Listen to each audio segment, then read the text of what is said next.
Ma'am when we talk about teenage pregnancies అంటే చాలా మందికి తెలియదు మ్యామ్ ఈ టీనేజ్ ప్రెగ్నెన్సీ అంటే ఏంటి, లేకపోతే దానిలో కాన్సిక్వెన్సెస్ ఏంటి, ఆ ఏజ్లో ప్రెగ్నెంట్ అయితే దాని కాన్సిక్వెన్సెస్ ఏంటి అనేది మీరు ఒకసారి చెప్పండి మ్యామ్. టీనేజ్ ప్రెగ్నెన్సీ అనేవి I address in 2 ways. Teenage pregnancy అంటే యూజువల్గా ఏంటి అంటే married women getting married early and becoming pregnant. So ఇప్పుడు ఒకప్పుడు మన అమ్మమ్మ వాళ్ళ కాలంలో 16-17 ఇయర్స్కే they use to get married. Last 5-6 years నుంచి నేను కూడా చూస్తూ ఉన్నా చాలామంది 18 ఇయర్స్ రాగానే పెళ్ళిళ్ళు చేసేస్తూ ఉన్నారు. అంటే రీజన్స్ చాలా ఉండొచ్చు. అంటే ఇప్పుడు సొసైటీలో ఉన్నటువంటి వైలెన్స్ అవేంటి, ఇంకా సో మెనీ థింగ్స్, వాళ్ళ ఫైనాన్షియల్ బర్డన్స్ ఏంటి, అమ్మాయికి తొందరగా పెళ్లి చేస్తే ఒక బాధ్యత అయిపోతుంది అని కూడా అనుకుంటా ఉన్నారు. సో టీనేజ్ ప్రెగ్నెన్సీ ఏదైతే ఉందో డెఫినెట్గా టీనేజ్ అనేది వాళ్ళు ప్రెగ్నెన్సీకి ప్రిపేర్ అయ్యేటటువంటి ఏజ్ కాదు, ఎదర్ ఫిజికల్గా కానీ మెంటల్గా కానీ. సో టీనేజ్ ప్రెగ్నెన్సీ ఎనీమిక్స్ ఎక్కువగా ఉంటారు, ప్లస్ వాళ్ళ పెల్విస్ కూడా కొంచెం కాంట్రాక్టెడ్ పెల్విస్గా ఉంటుంది కాబట్టి ఆపరేటివ్ డెలివరీస్ ఎక్కువ అయ్యే ఛాన్సెస్ ఉన్నాయి.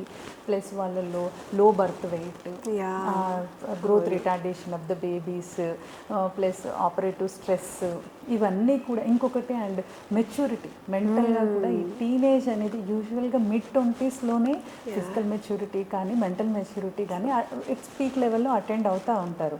సో ఈ టీనేజ్ ప్రెగ్నెన్సీ అనేది డెఫినెట్గా కూడా not advisable for the mother as well as the baby. And one more thing is unmarried getting into pregnant. So that also we need to discuss. So మనం అనుకుంటా ఉంటాం ఏదో high ended సొసైటీలో, foreign కల్చర్స్లో ఎక్కడో ప్రెగ్నెన్సీస్ అవుతూ ఉన్నాయి, but it's not true Sahiti. In my OPD department అంటే నేను ఒక్కదాన్నే కాదు, so many gynaecologist are facing that problem. So unmarrieds are becoming pregnant అంటే చెప్పాను కదా ఇందాక, జస్ట్ ఒక తాత్కాలికమైన ప్లెజర్ కోసం వాళ్ళ శరీరాన్ని వాళ్ళ మనసుని రెండు వాళ్ళు పాడు చేసుకుంటున్నట్టే దీనివల్ల.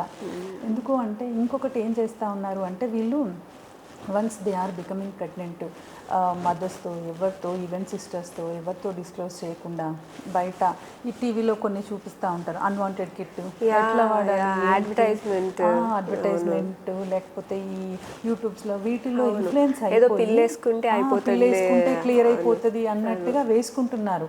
వేసుకోవడం వల్ల ఏంటి అంటే హెవీ బ్లీడింగ్, తెలుసు కదా, కాంప్లికేషన్స్ చాలా ఉంటాయి, అబార్షన్ కాంప్లికేషన్స్, హెవీ బ్లీడింగ్ అయిపోయి బాగా ఎనీమిక్స్ అయిపోయి సో వాళ్ళ ఫిజికల్ హెల్త్ చాలా డిస్టర్బెన్స్లోకి వెళ్ళిపోతూ ఉంది. అంతేకాకుండా they are getting infections. So అంటే అవుట్ ఆఫ్ మై ఎక్స్పీరియన్స్ నేను చెప్తా ఉన్నాను, ఒక మన సరౌండింగ్స్లోనే 10th క్లాస్ అమ్మాయి, సో మదరు వాళ్ళ సిస్టర్ తీసుకొని వచ్చారు. 3 months నుంచి పీరియడ్ రావట్లేదు మేడం అని చెప్తే, సరే first what we will see, thyroid చూస్తాము, ఏమన్నా ఎనిమికా అని చూస్తాము, అట్లా రొటీన్గా అంటే ప్లస్ తను వైట్ డిశ్చార్జ్ ఊరికే చెప్తా ఉంది అని చెప్పి రొటీన్ ప్రొఫైల్ చేస్తే she turned as HIV positive. ఇంకా లైఫ్ అంతా వన్స్ నెక్స్ట్ నేను స్కాన్ పెట్టగానే డెఫినెట్గా బేబీ ఆఫ్ 12 or 13 weeks. అంటే జస్ట్ ఫర్ సింపుల్ ప్లెజర్ కోసము వాళ్ళ లైఫ్ అంతా కూడా they are ending up with infections.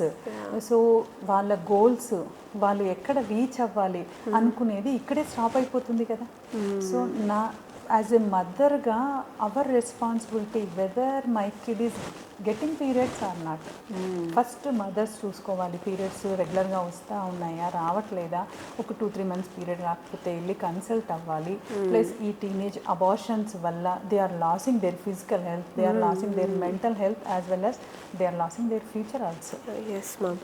And ఇప్పుడు మీరు అన్నట్టు అడ్వర్టైజ్మెంట్స్లో చూసేసి లేకపోతే ఓవర్ ద కౌంటర్ డ్రగ్స్ కూడా చాలా అవైలబుల్ ఉంటున్నాయి కదా మ్యామ్ ఫార్మసీలో. సో వెరీ ఏమంటారు అంటే ఒక డాక్టర్ విజిట్ లేకుండా లేకపోతే వాళ్ళకు వాళ్ళు తీసుకొని వస్తారు. అండ్ ఎండ్ స్టేజ్లో అంటే తీసుకొని 2 days ఉండి వాళ్ళకి బ్లీడింగ్ ఎక్కువ అయితే అప్పుడు they visit a doctor, they consult a gynaecologist. So as a gynaecologist మీరేం చెప్తారు మ్యామ్, అంటే ఎప్పుడు రావాలి డాక్టర్ దగ్గరికి and how confidential are you to maintain the records? First of all ఈ పిల్లలు ఏదైతే ఉన్నారో ఈ టీనేజ్లో definitely they need to address their parents emotions first of all. ఎందుకు అంటే ఒక 2-3 months పీరియడ్ రాకపోయేసరికి మదర్స్ తీసుకొని వస్తారు. Once we will tell that her girl is pregnant, okay they won't be in the women, they are girls, her girl is pregnant అనగానే ఆ mothers ఆ emotions చూస్తూ ఉంటే రియల్లీ పిల్లలకి అవి అర్థం అవ్వాలి. ఎందుకంటే most of the mothers fathers నుంచి హైడ్ చేసి ఏదో ఒకటి చెయ్యండి అని చెప్పి డాక్టర్స్ని వేడుకోవడము ఇట్లాంటివన్నీ అవుతూ ఉన్నాయి. Plus they are becoming anemic, ఇవన్నీ కూడా. అంటే నేనేం చెప్తాను అంటే don't go for temporary pleasures. ఇప్పుడు మనకు 21 years ఏజ్ తర్వాత we should enter in to that family life and married life అనేది ఎందుకు పెట్టారంటే by that time emotionally physically we are fit. So mean while what's our duty, అంతే కదా. So setting a goals for the future, ఆ గోల్స్ని మనం ఎలా fulfil చేయాలి, మన ఫిజికల్ హెల్త్ ఎలా ఉండాలి, మెంటల్ హెల్త్ ఎలా ఉండాలి అనే దాని మీదనే కాన్సన్ట్రేట్ చేయాలి. ఈ మధ్య చాలా న్యూస్ చూస్తున్నాం మ్యామ్, పేపర్స్లో కానీ టీవీ న్యూస్లో కానీ సెక్షువల్ అబ్యూస్ గురించి, and sexual abuse on different age group. అది అసలు అడల్టే కాదు, కిడ్స్, చిల్డ్రన్, అడల్ట్స్ అని చెప్పేసి.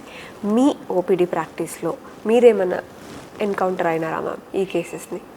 ఓకే, సో ఈ సెక్షువల్ అబ్యూజెస్ గురించి మనం న్యూస్లో పేపర్స్లో ఏదైనా చూస్తూ ఉన్నాము. Just it's tip of and iceberg అనొచ్చు సాహితీ. ఎందుకు అంటే ఇన్ అవర్ గైనకాలజిస్ట్ ప్రాక్టీస్లో కొన్ని రోజులు ఒక్కొక్కసారి కొన్ని కేసెస్ చూస్తే we will worry that almost 2-3 days sleepless nights లాగా ఉంటున్నాయి మాకు ఆ పిల్లల సిచ్యువేషన్స్ చూసి, అవి చూసి.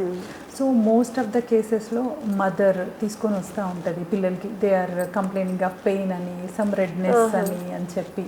అంటే mothers cannot differentiate whether it is what is the cause అనేది డిఫరెన్షియేట్ చేయలేరు. బట్ యాజ్ ఏ గైనకాలజిస్ట్గా once we examine the babies definitely we can diagnose. అది ఒకటి. తర్వాత ఒకటి ఏంటి ఇక్కడ అంటే దాన్ని మేము మదర్స్కి చెప్పాలన్నా కూడా ఇది ఒక సెన్సిబుల్ థింగ్. వాళ్ళని చాలా స్లోగా వాళ్ళ ఎమోషన్స్ ఎక్కడ హట్ కాకుండా చెప్పాల్సి వస్తూ ఉంది. So in my practice 5 years 6 years ఈ ఏజ్ గ్రూప్ పిల్లల పైన కూడా సెక్షువల్ అబ్యూస్ నేను చూస్తూ ఉన్నాను. ఒక్కటే అంటే I have seen one case, 6-year-old అమ్మాయి.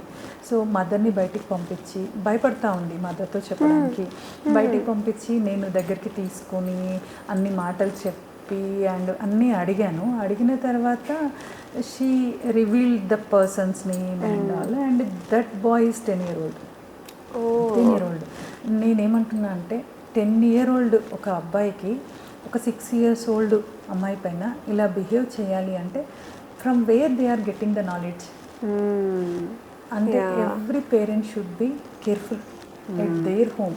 పేరెంట్స్ కానీ లేకపోతే ఇంట్లో ఉన్న మిగతా ఫ్యామిలీ మెంబర్స్ కానీ, ఇప్పుడు జాయింట్ ఫ్యామిలీస్ ఉంటాయి, అందరూ కలిసి పడుకొని ఉంటారు, లేకపోతే సొసైటీలో డెఫినెట్గా ఫ్రమ్ ద మీడియా నుంచి కావచ్చు, లేకపోతే ఫ్రమ్ ద ఫ్యామిలీ కానీ, సొసైటీ నుంచి కానీ, ఇక్కడి నుంచే కదా ఈ పిల్లలకు ఈ నాలెడ్జ్ వస్తూ ఉంది. సో డెఫినెట్గా everyone has to address this thing.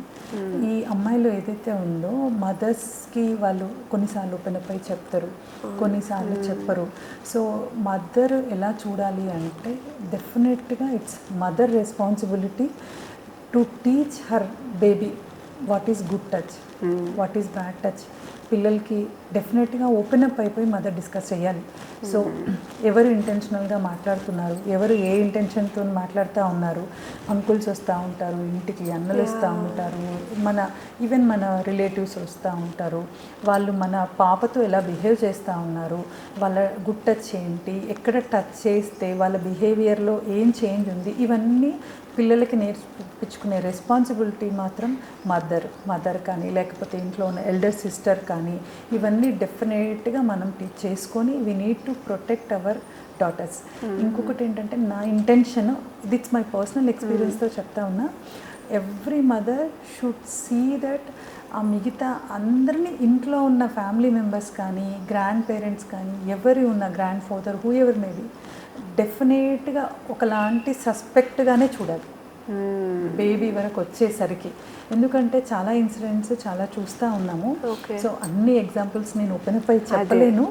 But the thing is mother should see that నా బేబీకి ప్రతి ఒక్కరూ కూడా సస్పెక్టెడ్ పర్సన్సే అన్నట్టుగా చూస్తూ she has to protect her daughter as well as she have to teach her daughter what is good touch, what is bad touch, ఇట్లాంటివన్నీ.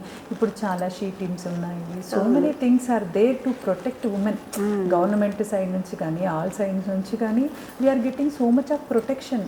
కానీ ఇంట్లో మాత్రం ఇంట్లో ప్రొటెక్షన్ మాత్రం ఇట్స్ ప్యూర్లీ మదర్ రెస్పాన్సిబిలిటీ. అమ్మాయికి టీచ్ చేసినప్పుడు అబ్బాయికి కూడా అంతే మోరల్స్, అంతే వాల్యూస్ టీచ్ చేయాలి కదా మ్యామ్. అంటే how to behave the girl అని చెప్పేసి. డెఫినెట్లీ అదే చెప్తా ఉన్నా. Okay, so mother and father డెఫినెట్గా అబ్బాయిలను కూడా అంటే చదువు ఇవి ఎంత ఇంపార్టెంటో అండ్ డిసిప్లిన్ ఇట్లాంటివి కూడా చాలా important. How to respect the females, how to respect their siblings అనేది కూడా డెఫినెట్గా అబ్బాయిలకు కూడా నేర్పించాలి. అండ్ కంపల్సరీ ఇది ఇట్స్ మ్యాండేటరీ. ఎందుకంటే అమ్మాయిలు ఒక్కరే మనం ప్రొటెక్ట్ చేసుకోవడమే కాదు, అంటే వాట్ ఎవర్ మేబీ ఇఫ్ మన పిల్లలు మెంటల్గా if they are weak, definitely someone will take away their happiness and someone will take away their future.